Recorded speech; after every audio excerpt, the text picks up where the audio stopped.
નરસિંહ ભગવાનના મોટા ભાગના પ્રાચીન અને મુખ્ય મંદિરો પર્વતો પર હોવા પાછળ ઊંડા પૌરાણિક, આધ્યાત્મિક અને વ્યવહારિક કારણો છુપાયેલા છે. ભગવાન નરસિંહનું સ્વરૂપ અત્યંત ઉગ્ર છે. હિરણ્યકશિપુનો વધ કર્યા પછી પણ તેમનો ક્રોધ શાંત થયો નહોતો. પૌરાણિક માન્યતા મુજબ ભગવાનના આ તેજ અને ઉર્જાને સામાન્ય માનવ વસ્તી સહન કરી શકે તેમ નહોતી. તેથી પર્વતોના એકાંત અને શાંત વાતાવરણમાં તેમનું સ્થાપન કરવામાં આવ્યું, જેથી તેમની ઉર્જા બ્રહ્માંડમાં સંતુલિત રહે. નરસિંહ ભગવાનના બે મુખ્ય સ્વરૂપ છે, એક ઉગ્ર અને બીજું શાંત અથવા યોગ મુદ્રા. વધ કર્યા પછી ભગવાન નરસિંહે અનેક પર્વતોની ગુફામાં જઈને યોગ અને ધ્યાન કર્યું હતું. ઋષિમુનિઓએ પર્વતો ઉપર તપસ્યા કરીને ભગવાનને પ્રસન્ન કર્યા હતા. તેથી તે સ્થાનો પવિત્ર બની ગયા અને ત્યાં મંદિરોનું નિર્માણ થયું. નરસિંહ ભગવાનને ગિરિપ્રિય એટલે કે પર્વતપ્રિય કહેવામાં આવે છે. વિષ્ણુ પુરાણ મુજબ ભગવાન નરસિંહ ઘણીવાર ગુફાઓમાં નિવાસ કરે છે.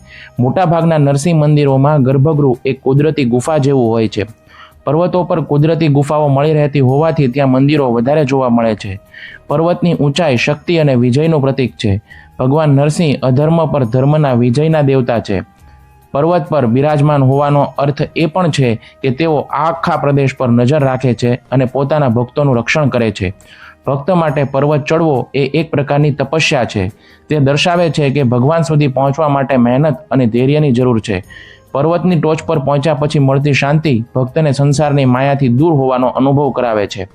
પર્વતો પરનું વાતાવરણ શુદ્ધ હોય છે. નરસિંહ મંદિરોમાં થતા મંત્રોચ્ચાર અને વિશિષ્ટ પૂજા વિધિથી ઉત્પન્ન થતી ઉર્જા પહાડી વિસ્તારોમાં લાંબા સમય સુધી જળવાઈ રહે છે, જે ભક્તોને માનસિક રીતે સકારાત્મક બનાવે છે.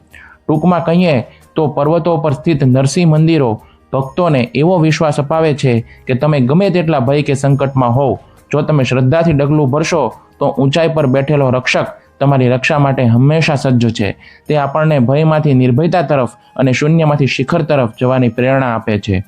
હરે કૃષ્ણ.